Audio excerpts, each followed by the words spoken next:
அமெரிக்க அதிபர் Donald Trump Greenland தீவு அமெரிக்காவினுடைய ஒரு பகுதியாக மாறுவதை பார்க்க விரும்புறதாக வெளிப்படையாக அறிவிச்சதோடு மட்டும் நிற்காம அதற்கு ஒரு சிறப்பு தூதரையும் நியமிச்சிருக்கிறது பதற்றத்தை ஏற்படுத்தியிருக்கு. இதற்கு என்ன காரணம்? ட்ரம்ப் ஏன் இப்படி செய்யறாரு? கிரீன்லாந்து குறிவைக்கப்படுவது ஏன் அப்படிங்கிற விஷயத்தை பத்தி பார்க்கலாம். அமெரிக்க அதிபராக மீண்டும் பதவியேற்ற டொனால்ட் ட்ரம்ப் அமெரிக்கர்களுக்கே அப்படிங்கிற கொள்கையில பல அதிரடி உத்தரவுகளை பிறப்பிச்சு வந்தாரு.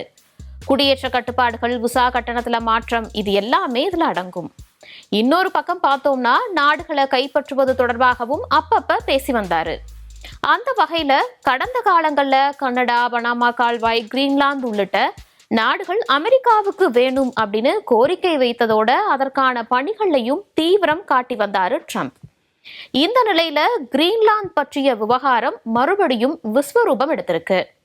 லூசியானாவினுடைய ஆளுநர் ஜெஃப் லாண்ட்ரிய கிரீன்லாந்திற்கான தனது சிறப்பு தூதராக அதிபர் டொனால்ட் ட்ரம்ப் நியமனம் செஞ்சிருக்காரு. ஜனவரி 2024 ஆளுநராக பதவியேற்ற லாண்ட்ரி இந்த யோசனைய பகிரங்கமாகவே சப்போர்ட்டும் பண்றாரு. தன்னோட எக்ஸ் தளத்துல ஒரு பதிவுல லாண்ட்ரி ட்ரம்பிற்கு இதற்காக நன்றியும் தெரிவிச்சிருக்காரு. கிரீன்லாந்த அமெரிக்காவினுடைய ஒரு பகுதியாக மாற்ற இந்த தன்னார்வ பணியில பணியாற்றுவது ஒரு மரியாதையாக இருக்கு. இது லூசியானாவினுடைய ஆளுநரா என்னோட பதவியை எந்த வகையிலும் பாதிக்காது அப்படின்னு அவர் குறிப்பிட்டிருக்காரு. அவர் நியமிக்கப்பட்ட ஒரு நாளுக்கு பிறகு பேசிய ட்ரம்ப் என்ன சொல்றாருன்னா, கனிமங்களுக்காக எல்லாம் கிடையாது, அமெரிக்காவோட தேசிய பாதுகாப்புக்காக கிரீன்லாந்து நிச்சயமா தேவை அப்படிங்கிறத சொல்றாரு. கிரீன்லாந்தினுடைய எல்லா இடங்கள்லயுமே ரஷ்யா மற்றும் சீன கப்பல்கள் தான் இருக்கு. இதனால கிரீன்லாந்த நாம் பெற வேண்டும் அப்படிங்கிற ஒரு விஷயத்தையுமே ட்ரம்ப் சொல்றாரு. அது சரி, சிறப்பு தூதர் அப்படின்னா என்னன்னு பார்க்கும்போது அமெரிக்கா இதற்கு முன்னாடி முழு ஆர்க்டிக் பகுதிகளுக்கு தூதர்களை நியமிச்சிருந்தாலுமே புதிதா நியமிக்கப்பட்ட லூசியானா கவர்னர் ஜெஃப் லாண்ட்ரியை பொறுத்த வரைக்கும் கிரீன்லாந்தினுடைய முதல் சிறப்பு தூதராக இருப்பார்னு சொல்லியிருக்காரு. சிறப்பு தூதர்கள் அப்படிங்கிறவங்க அதிபர் இல்லனா வெளியுறவு செயலாளரினுடைய தனிப்பட்ட பிரதிநிதியாக நியமிக்கப்பட்ட முகவர்களாக பார்க்கப்படுறாங்க. ஓகே, கிரீன்லாந்த குறிவைக்கப்படுவது ஏன்? ட்ரம்ப் ஏன் இந்த ஒரு செயலை ஈடுபடுறாருன்னு பார்க்கும்போது உலகினுடைய மிகப்பெரிய தீவுகள்ல ஒன்றுதான் கிரீன்லாந்து. கிரீன்லாந்து டென்மார்க்குக்கு கீழே இருந்தாலுமே தனி அரசு கொண்டு செயல்பட்டு இருக்கு. புவியியல் ரீதியாக வட அமெரிக்கா பக்கத்துல கிரீன்லாந்து இருந்தாலுமே அரசியல் ரீதியாக ஐரோப்பா நாடான டென்மார்க்குக்கு கீழே இயங்கக்கூடியதாக இருக்கு. 1953 ஆண்டு வரைக்கும் கிரீன்லாந்த டென்மார்க் ஆட்சி செய்ததுதான் இதற்கும் காரணம். மக்கள் தொகையை கேட்டா உங்களுக்கு கொஞ்சம் ஷாக்காக தான் இருக்கும். கிரீன்லாந்தினுடைய மக்கள் தொகையை பொறுத்த வரைக்கும் சுமார் 57,000 இருக்கு. முன்னாள் டென்மார்க் காலனியான கிரீன்லாந்து 2009 ஒப்பந்தத்திற்கு கீழே சுதந்திரம் அறிவிக்கக்கூடிய அந்த உரிமையையும் பெற்றிருக்கு. ஆனாலும் மீன்பிடித்தல் மற்றும் டென்மார்க் மானியங்களை தான் பெரிதும் நம்பி இருக்கு. இந்த நாட்டினுடைய மொத்த பரப்பளவு அப்படின்னு எடுத்துக்கிட்டோம்னா 21.66 லட்சம் சதுர கிலோமீட்டராக இருக்கு. இந்த தீவுல 80% பரப்பு பனிக்கட்டியால பொருத்தப்பட்டிருக்கு. இதுல பேலன்ஸ் இருக்கக்கூடிய அந்த 20% மட்டும்தான் பனியும் ஐஸ் கட்டியும் இல்லாம இருக்கக்கூடிய பகுதியாகவும் இருக்கு.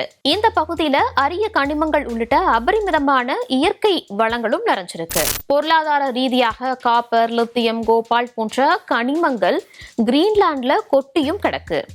அதனால இது அமெரிக்காவிற்கு சொந்தமாச்சு அப்படின்னா இந்த கனிமங்கள் மூலமா அமெரிக்கா பெரும் லாபத்தையும் பலன்களையும் அடையும் அப்படிங்கிறதும் ஒரு பகுதி. பெரும்பாலான கிரீன்லாந்து மக்கள் டென்மார்க்ல இருந்து இறுதியில சுதந்திரம் பெறுவதை ஆதரிக்கும் அதே வேளையில கருத்து கணிப்புகள் என்ன சொல்லுது அப்படின்னா, அவங்க சுதந்திரம் பெற்றாலுமே அமெரிக்காவினுடைய ஒரு பகுதியாக மாறுவதற்கு பெரும் எதிர்ப்பு காட்டுவதாக தான் சொல்றாங்க. 1979 இருந்து ஓரளவு தன்னாட்சி பெற்றதாக இருக்கக்கூடிய கிரீன்லாந்துல அமெரிக்காவினுடைய ஃபிடுவிக் விண்வெளி தளம் அப்படிங்கிறது அமைஞ்சிருக்கு. இதன் காரணமாக அமெரிக்க ராணுவத்திற்கும் அதனுடைய பாலிஸ்டிக் ஏவுகணை எச்சரிக்கை அமைப்பிற்குமே கிரீன்லாந்து முக்கியமானதா இருக்கு. அதோடு ஐரோப்பாவையும் அமெரிக்காவையும் ரொம்ப ஈஸியாகவே இணைக்கக்கூடிய பாலமாகவும் கிரீன்லாந்து இருக்கு. அதோடு உலக நாடுகள் தங்களுடைய வர்த்தக வரம்பை ஆர்க்டிக் வட்டத்துல விரிவுபடுத்த முயற்சியும் செய்யறாங்க. குறிப்பா ரஷ்யாவை பொறுத்த வரைக்கும் இந்த பகுதியை ஒரு முக்கிய சந்தர்ப்பமாகவும் இடமாகவும் பார்க்குது. இதுக்கப்புறம் தான் ட்ரம்ப்பும் கிரீன்லாந்து மீது தன்னுடைய பார்வையை செலுத்தியிருக்காரு அப்படின்னே சொல்லலாம். அமெரிக்காவினுடைய கொள்கை என்பதையே உலகம் முழுவதும் நிலைநாட்ட வைக்கக்கூடிய வகையில ட்ரம்ப் இத்தகைய நடவடிக்கைகளில் ஈடுபட்டு வருவதாகவும் கூறப்படுது. சரி, ட்ரம்ப் தவிர வேறு யாராச்சும் அதற்கு முன்னாடி கிரீன்லாந்தை கைப்பற்ற முயற்சி செஞ்சிருக்காங்களா அப்படின்னு பார்க்கும்போது கிரீன்லாந்தை வாங்க நடிக்கக்கூடிய முதல் அதிபர் ட்ரம்ப் கிடையாது. அவருடைய முயற்சியும் முதல் முயற்சி இல்லை அப்படின்னு தான் சொல்லணும். 1867 அமெரிக்க வெளியுறவு செயலாளராக இருந்த வில்லியம் சீவர்ட் கிரீன்லாந்து மற்றும் ஐலாண்டை சட்டவிரோதமாக கையகப்படுத்த முன்மொழிச்சிருந்தாரு. 1950வது காலகட்டங்களில் பார்த்தோம் அப்படின்னா அமெரிக்காவிற்கும் சோவியத் யூனியனுக்கும் அந்த ஒரு கோல்ட் வார் பனிப்போர் நடந்த போது அப்போதைய அமெரிக்க பிரதமர் ஹாரி ட்ரூட்மன் $100 மில்லியன் கிரீன்லாந்தை வாங்க முயற்சியும் செஞ்சாரு. அதுவும் அந்த $100 பில்லியன் தங்க கட்டியாக தங்கத்திலேயே கொடுத்து வாங்கணும் அப்படின்னு ஒரு முயற்சிக்கும் முன் வந்திருந்தாரு. ஆனா அப்பவுமே டென்மார்க் அதற்கு மறுத்திருக்காங்க. அதோடு 2019வது வருஷம் ட்ரம்ப் தன்னோட முதல் அதிபர் பதவி காலத்துல கிரீன்லாந்தை வாங்கணும் அப்படின்னு முயற்சி செஞ்சாரு. டென்மார்க் மற்றும் கிரீன்லாந்து அரசாங்கம் இரண்டுமே சேர்ந்து 2019வது திட்டத்தை நிராகரிச்சு Greenland not for sale, Greenland விற்பனைக்கு கிடையாது அப்படிங்கறத சொல்லிட்டாங்க. சரி, தற்போது மறுபடியும் ட்ரம்ப் இந்த ஒரு முயற்சியை கையில் எடுத்திருக்காரு. வெளிப்படையாகவே சொல்லியிருக்காரு. டென்மார்க் மற்றும் கிரீன்லாந்தினுடைய நிலைப்பாடு என்ன அப்படின்னு பார்க்கும்போது டென்மார்க் ராஜ்யத்தினுடைய ஒரு பகுதியாக இருக்கக்கூடிய பரந்த கனிம வளம் இருக்கக்கூடிய கிரீன்லாந்து குறித்த ட்ரம்பினுடைய பேச்சு மீண்டும் பதற்றத்தை ஏற்படுத்தி இருக்கும்போது இது குறித்து டென்மார்க்கினுடைய பிரதமர் மெர்சே ஃப்ரெடிக்சனும் கிரீன்லாந்தினுடைய பிரதமர் ஜென்ஸ் ஃப்ரெடிக் நீல்சனும் கூட்டாக இணைந்து ஒரு அறிக்கையை வெளியிட்டிருக்காங்க.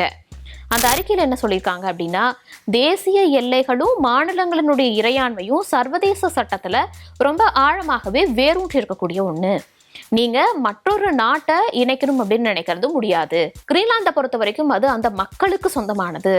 அமெரிக்கா கிரீன்லாந்தை கையகப்படுத்தாது அப்படிங்கிறதையும் கூட்டு அறிவிப்பாக தெரிவிச்சிருக்காங்க. எது எப்படி இருந்தாலும் ட்ரம்பினுடைய அந்த முடிவுகளை பொறுத்த வரைக்கும் திடீர்னு இருக்கும். அதே நேரத்துல ஒரு முடிவை எடுத்துட்டாரு அப்படின்னா அதை சீக்கிரம் அமல்படுத்தணும், அதுக்கு அந்த ஆர்வம் காட்டி வர்றது அப்படிங்கிற விஷயத்த தொடர்ந்து செஞ்சுட்டு வந்துட்டு இருக்காரு.